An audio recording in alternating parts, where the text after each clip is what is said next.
Eu tenho tido a oportunidade de aconselhar vários casais e tenho percebido que muitos deles chegam à sala de aconselhamento sem alegria, sem forças para reagir à situação em que se encontram. Chegam acreditando que o casamento está no fim. O texto que lemos mostra que Jesus foi convidado para uma festa de casamento. Assim como todo casamento, havia ali muito vinho, muita alegria por parte também dos noivos. A festa de casamento é realizada com o fim dos noivos e os pais dos noivos de dividirem com os demais parentes e amigos a grande alegria daquele momento. Devemos nos lembrar que o vinho, na cultura judaica, simboliza alegria. Todo casamento ele inicia-se com os noivos cheios de vinho, cheios de alegria. Sempre que eu estiver então falando em vinho, eu estou pensando em alegria, em vida. E é interessante que o casamento ele é um momento aguardado com muita ansiedade pelos noivos. É a realização de um sonho, portanto é um momento de grande alegria. Entretanto, percebemos na história que o vinho vai se acabando no decorrer da festa. Uma festa sem vinho seria algo muito vergonhoso para os anfitriões. Era como se eles estivessem mandando os convidados embora da festa. Contudo, Jesus intervém na história deste casamento e salva aquela festa, oferecendo a eles um vinho melhor do que já haviam provado. Vejamos o que podemos aprender através dessa história.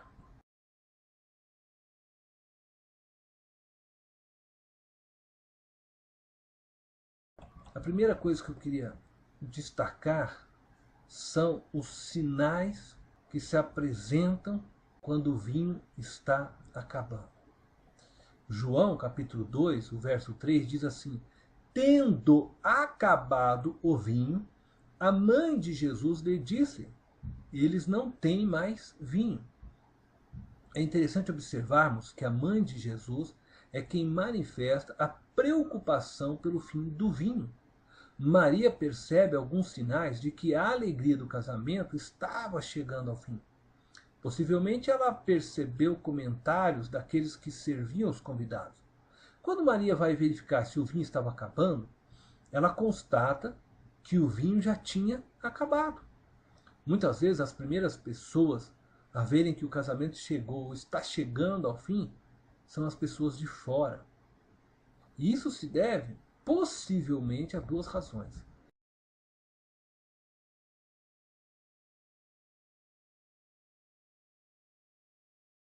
Primeiro, porque o casal, devido ao fato de viverem cercados de atividades, eles não prestam atenção nas necessidades do outro. E não percebem o que está acontecendo dentro da sua própria história, a história do seu casamento. E isso acontece porque a prioridade deles não é o casamento. Eles estão tão atentos aos cursos que fazem, pós-graduação, mestrado, doutorado, a carreira profissional, que não enxergam a família, não enxergam a necessidade de seu cônjuge.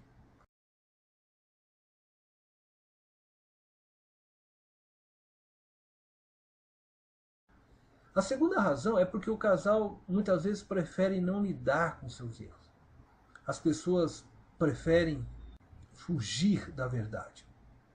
Vivem uma realidade paralela e se negam a encarar a realidade concreta. Preferem viver o faz de conta que o casamento está tudo bem.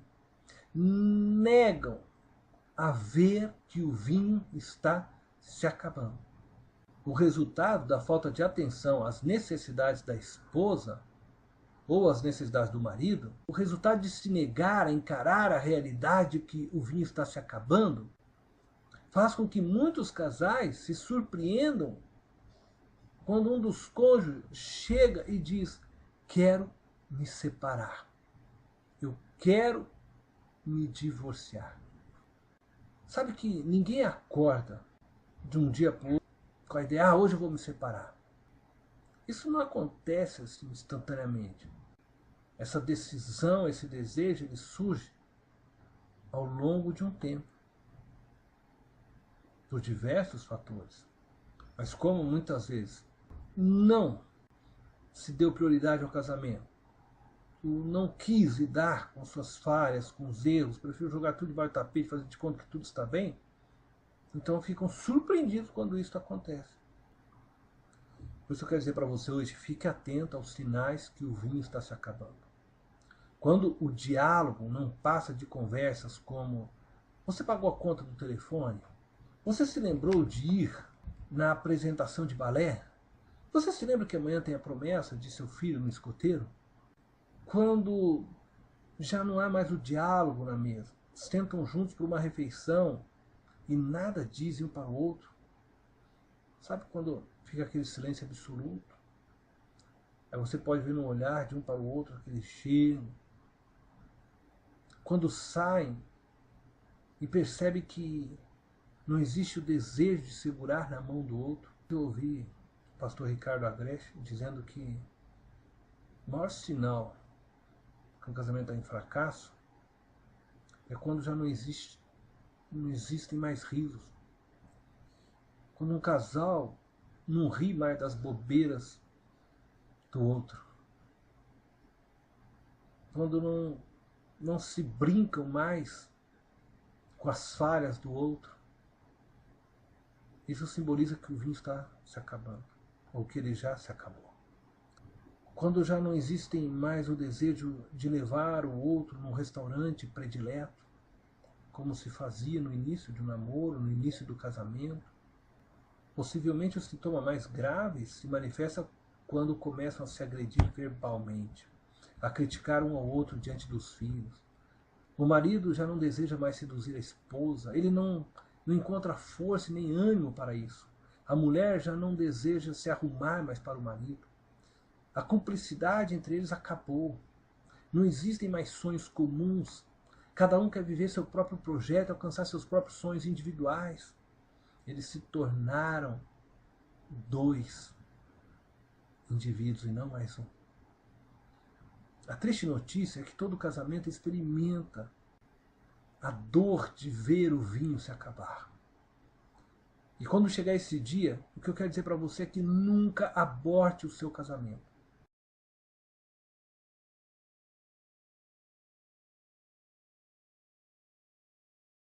Não inicie uma nova relação com o novo vinho. Pois um dia o vinho dessa nova relação também se acabará. E você vai desejar abortar também essa nova relação. Cada vez que um casal se une, é como se recebesse cada um uma nova taça de vinho. Mas essa taça vai se acabando se não cuidar. E não adianta você abortar uma relação porque você entendeu que o vinho acabou, e aí você procura uma nova relação, e aí essa nova relação começa com uma nova taça, mas essa taça também vai se acabar. Você está entendendo o que eu estou dizendo? Não é assim que você vai ter uma vida cheia de vinho, cheia de alegria. Você precisa fazer uma escolha correta quando você perceber que no seu casamento o vinho está se acabando. E quem sabe você está aqui me ouvindo nesse momento e no teu casamento o vinho está se acabando. Ou quem sabe ele já se acabou. Você tem que lidar com essa dura realidade agora. Eu quero te fazer uma pergunta nesse momento. Qual a voz que você quer ouvir? A voz dos seus sentimentos? A voz dos seus amigos? A voz da cultura que te cerca? Ou você quer ouvir a voz de Jesus? Você precisa tomar essa decisão. Quando você decidir em busca de vinho novo. Ou você vai buscar esse vinho com Jesus, ou você pode cometer o erro de tentar encontrar esse vinho numa outra relação.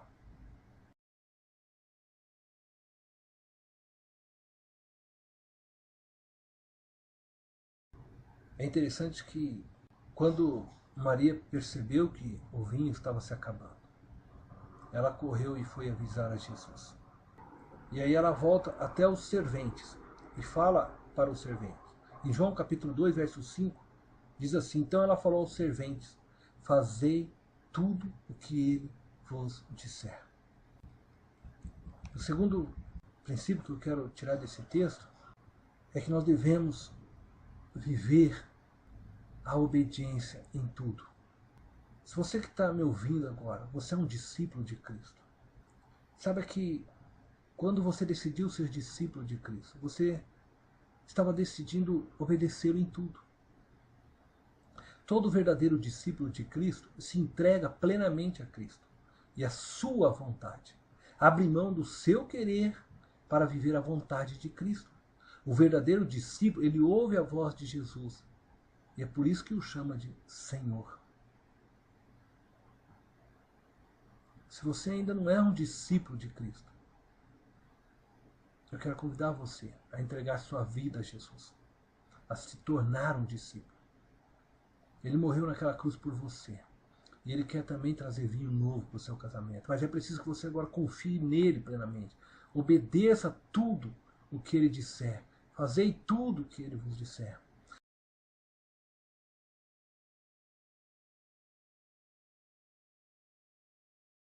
Obedecer a Jesus é a opção de redirecionarmos toda a nossa vida ao comando da palavra de Deus.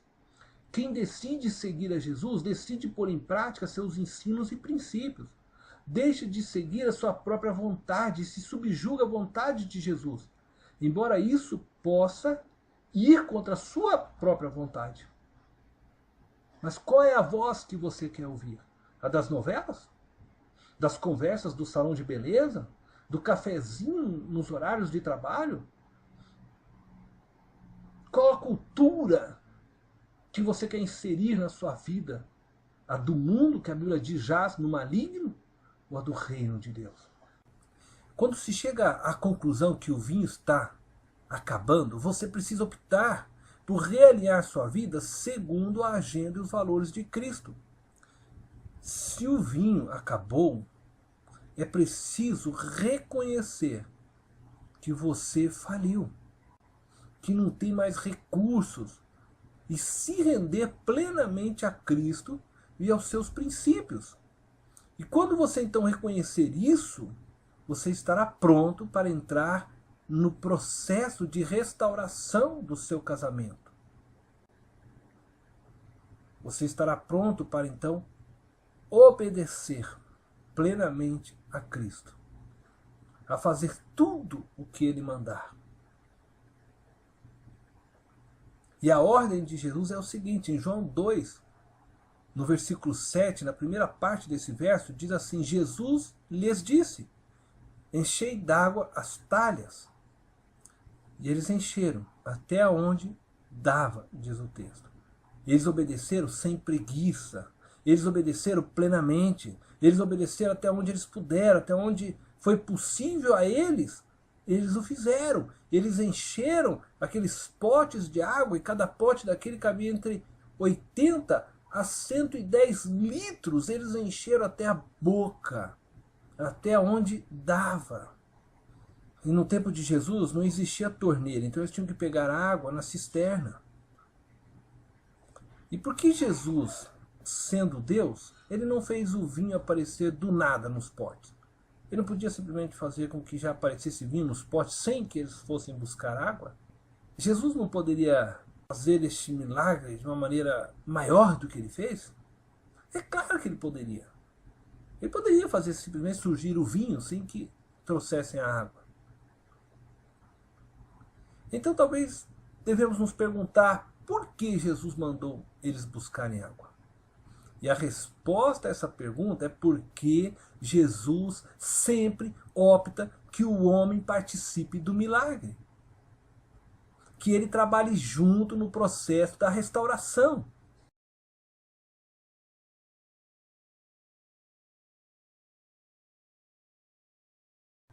Então eu quero falar um pouquinho com você nesse terceiro ponto sobre o processo da restauração. Na parte B deste verso 7 diz assim: e eles encheram totalmente. Eles encheram até onde dava. Eles obedeceram numa entrega plena a Jesus. Se submeteram inteiramente a Jesus, sem reserva.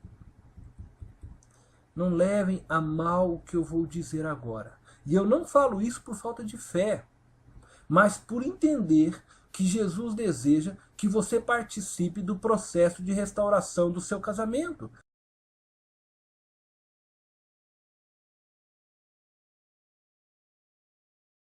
Assim como o processo de restauração da relação com seu filho, com seu patrão, com seu empregado, com seus amigos. Se você não participar do processo, você não conseguirá manter sua relação de uma maneira correta. E logo você estará em crise novamente. E logo estará novamente clamando por um milagre. Alguns, na busca de salvar o seu casamento, praticam diversos ritos, correm atrás de fórmulas mágicas, procuram fazer correntes disso ou daquilo, campanhas de 7 dias, depois as transformam em 14, transformam em 21, porque não alcançaram a bênção e continuam fazendo. Alguns, na busca de salvar o seu casamento, frequentam sessões de descarrego. Às vezes ofertam tudo o que possui na busca de receberem uma nova vida. Acreditam, de certa forma, que as suas ofertas podem comprar uma mudança de vida sem passar pelo processo da restauração, sem encherem os potes, sem buscarem a água para encher os potes. Querem vinho novo sem trabalho, esperando que simplesmente Jesus faça aparecer o vinho nos potes. Mas não é essa a forma de Jesus trabalhar. É necessário encher os potes. Pode ser que para você, que está me ouvindo agora, encher os potes significa ser mais carinhoso com seu marido ou com a sua esposa. Ter mais respeito pelo outro. Talvez encher os potes pode significar perdoar. Não ficar guardando amargura de erros passados. Talvez seja dedicar mais empenho aos sonhos do seu cônjuge. Procurar saciar as necessidades que ele possui ou que ela possui. É preciso encher os potes. É preciso que você busque a água para encher os potes. É preciso que você trabalhe antes de Jesus fazer com que o vinho novo surja no coração do seu cônjuge. O milagre ele acontece quando agimos. O povo ele atravessou o Mar Vermelho porque andaram em direção ao mar. Então Deus fez o que eles não podiam. Deus abriu as águas para que eles pudessem passar. A muralha caiu porque o povo marchou em volta dela. O milagre acontece quando você entra no processo da restauração. Sabe, encher o pote pode significar para você ainda desligar a TV e começar um diálogo com seu esposo ou com a sua esposa e chamá-la para sair, perdoar os tropeços que foram dados pelo outro. Sabe, encher o pote significa ir em direção ao outro. Entende? A questão não é se eu sinto ou não vontade de obedecer a Jesus. Ele diz que eu preciso encher o pote, eu preciso ir lá buscar água e encher o pote. Ah, mas eu não estou mais com vontade. Eu não sinto mais desejo de segurar a mão da minha esposa. Eu não sinto mais desejo de levá-la para passear. Ou a esposa, eu não sinto mais o desejo de deitar-se com o meu marido, de me preparar, de me embelezar para ele. Mas a questão é que eu não vivo mais para a minha vontade, mas eu vivo para fazer a vontade de Jesus. E eu devo fazer a vontade de Jesus com alegria. Então eu vou me esforçar e vou encher os potes. Primeiramente eu faço isso em obediência ao Senhor, e em consequência eu faço isso para honrar aquele a quem Deus me deu como esposa, como marido. A obediência não tem nada a ver com a minha vontade, pois eu aceitei fazer tudo o que ele me dissesse. Eu voluntariamente coloquei como Senhor de minha vida, e o que se espera de um discípulo é que obedeça. E somente por meio dessa obediência você experimentará vinho novo em seu casamento. Aquilo que no começo pode se tornar difícil de se fazer, puxar um diálogo novo, pegar na mão da esposa, do marido, há que tempo você não pega, se deitar com ele. No começo pode ser difícil, mas com o tempo você fazendo, com amor, você se entregando, Jesus vai entrar nessa história e ele vai fazer que a alegria brote, que o vinho comece a jorrar e ele apareça no seu casamento novamente, na relação com seus amigos, seus pais, filhos. É preciso que você faça a sua parte. Somente a obediência trará vinho novo e a alegria voltará em sua relação com seu cônjuge.